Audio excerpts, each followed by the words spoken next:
Comedy and tragedy are ultimately linked and are opposite sides of the same coin. But sometimes, drama is hurt when you inject too much comedy, or comedy at the wrong point. Some of these shows I've reviewed, I gave good marks on this, and some bad. And welcome back to the heart of the stories we tell.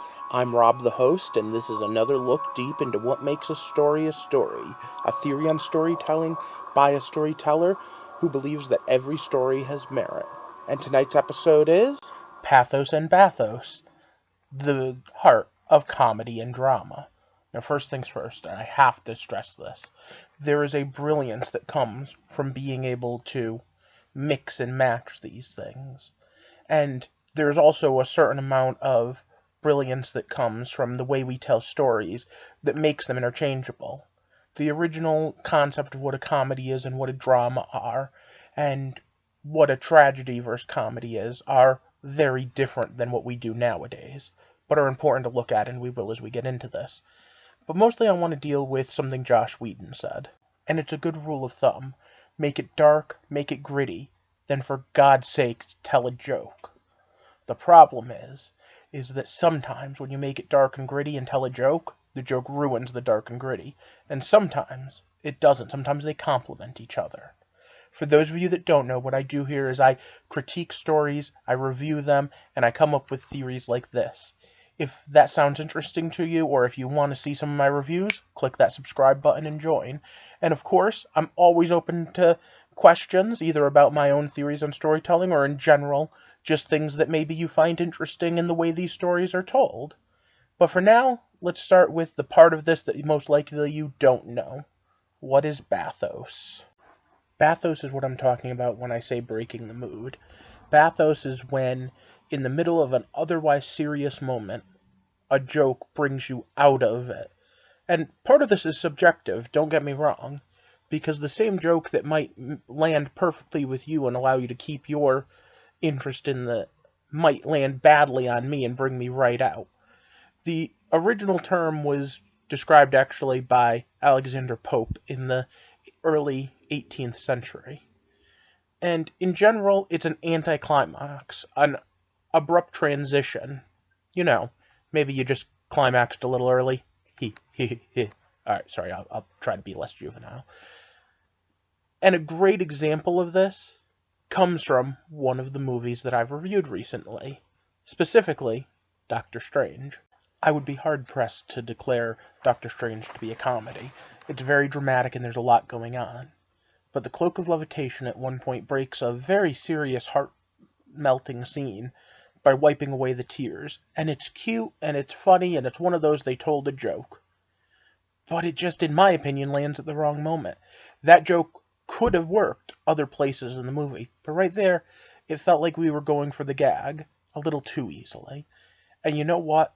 It's not the first, and it won't be the last MCU movie that does this. It's one of those things that makes me think like they're almost ashamed to be telling comic book stories. But as bad as that was, and I'm not forgiving it, Thor Ragnarok was worse. Serious moments interrupted by, Thor's dumb. And again, this is a badass action movie, and a lot of brilliant things happen. And I won't ruin too much for you by saying that there is a scene, a very dramatic one, where Thor needs to escape. And when he does, he takes this big heavy object and throws it against the window, and it bounces off the window and hits him in the face and knocks him down. Yay, pratfall for Thor. There are other pratfalls in it that other characters get too, but I mean, I don't want to go too deep into spoilers for a movie that's not even out of theaters yet.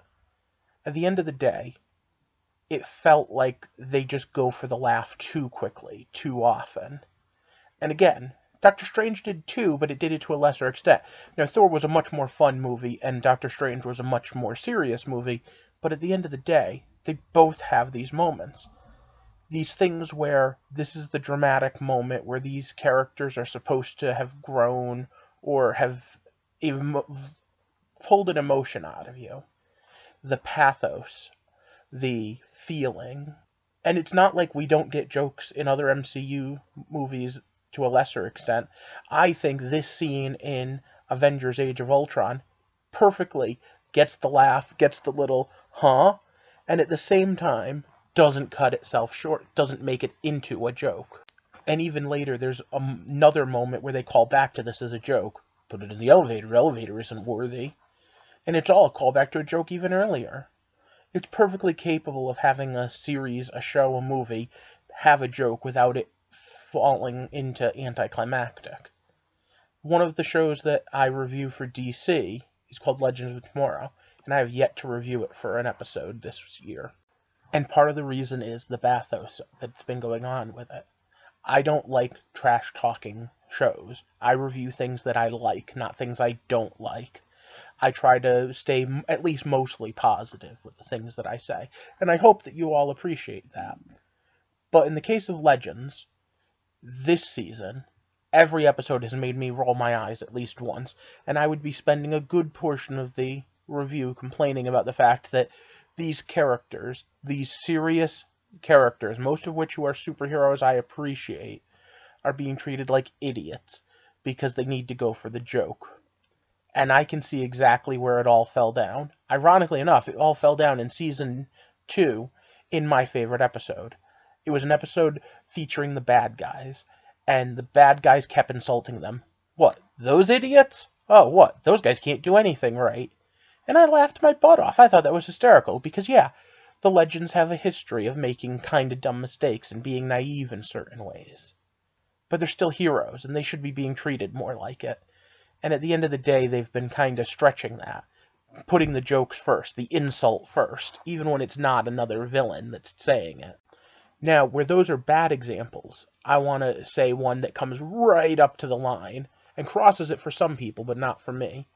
I've also been reviewing the new series of Voltron, and one of the characters who was kind of a gruff adult figure in the original series has been turned into a very childish series of jokes. In fact, to the point where in one of the episodes that I reviewed this season, he's mind-controlled to do crazy, outlandish things. And my whole argument was, well, it is Koran, so he always does crazy, outlandish things. It kind of, like, it's like the only time I wouldn't say, how did no one notice? No one noticed because he's always this way. But enough with shows that you may have watched or not. Let's talk about something a little more abstract. The idea of comedy and tragedy. The idea that something is going on and wants to make you feel. In general, we tell comedic stories to make you laugh and to drive home a point. On the other hand, we tell dramas and tragedies to make you upset, to showcase a point. At the end of the day, we tell these stories to drive home some form of lesson, some sort of universal thought. And comedy and tragedy, very specifically, had a very special meaning back in the day. From a literary point of view, comedy is bringing the person who was an outsider into the fold, and tragedy is taking someone who was an insider and pushing them away from it. I want you to imagine two different scenes side by side. The main protagonist is the good guy, and he wants to make the woman fall in love with him, and when he goes to step up to say something ultra cool in the first scene, he trips over his own feet and face plants, and everybody laughs. In the second scene, instead of that, he says something totally poetic and nice, and the woman just looks at him and ignores him anyway. If played for laughs, you could get a good chuckle out of it. If played straight, you could feel really bad for the guy. And like a few weeks ago when I did the experiment with the clothes make the man, this could easily be, depending on which actor you get to play the part. If Mr. Bean does it, ha ha ha ha ha. If on the other hand it's Kevin Hart, well, maybe you feel sorry for the guy. Either way, comedy and drama is specifically played forward.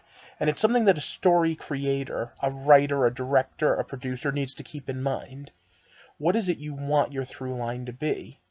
Because keep in mind that these stories are supposed to tug at your heartstrings, one way or the other.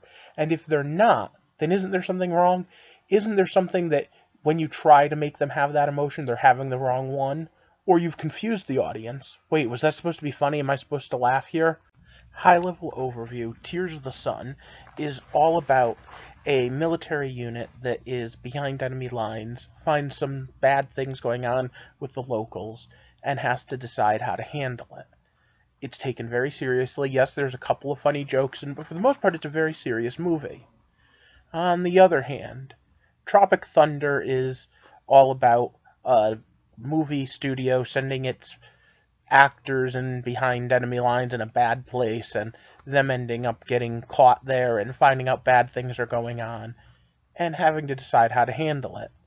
Both of these movies are handling the basic concept of a foreign war, a foreign area where there are people that are United States citizens who are coming face to face with atrocity.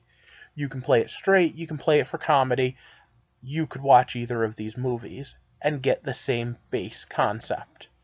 Well, Tropic Thunder actually has a lot more underlying things that you could pull apart and root around in. Yeah, that's right, the comedy has more going on in the background to get you thinking. But both of them are trying to get a very simple point across. War is hell, and there are places that you don't want to be. And both do it rather well. One is a comedy, one is a drama, one is a tragedy, really. And that's what makes this so damn hard. Because again, this dips so far into personal opinion. How far something can go. How much you can laugh before you're taken out of the drama. How much you can say, well, that's a stupid joke at a character's expense, as opposed to a funny joke that is done for the character. And that's where I really think the Joss Whedon quote really gets misportrayed.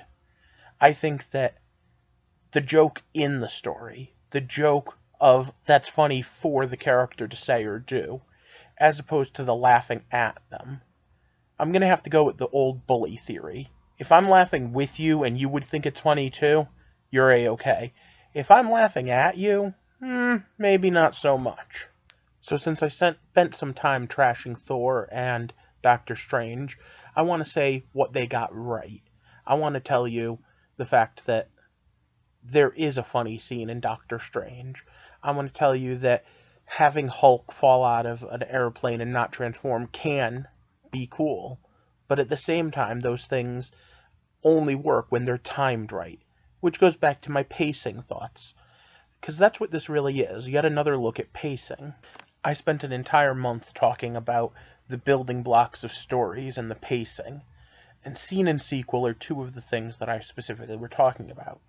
In the scene itself, the action happens. In the sequel, we react to what was happening. In general, a joke that breaks a dramatic moment, that moment of bathos, should come transitioning from action to reaction, so to the sequel, or should come in the sequel, when the action story itself, which has all of those action beats, becomes the joke. You've broken it up in the wrong way. Or notice the difference? I'm sure I'm going to come back to the idea of pathos and bathos at some point in the future, probably sometime early next year. For now, I'd like to know what you think. Do you think the opposite sides of each other, comedy and tragedy, specifically relate to each other? Do you understand what I mean when I say bathos breaks up the pathos? Let me know down in the comment section, along with your own suggestions as to what stories maybe are good and bad examples of telling a joke to break up the beats of the story. And you never know, maybe when I come back to this next year, I'll check out these comments and see who said what and put you in the video.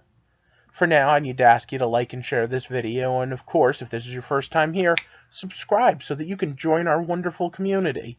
We're gonna be talking all about storytelling for quite some time, why we tell stories, how we tell stories, and I'd love for you to join and get in on the conversation, because I want to explore what it is to get to the heart of the stories we tell. For now, I hope you have a good night, and thanks for watching.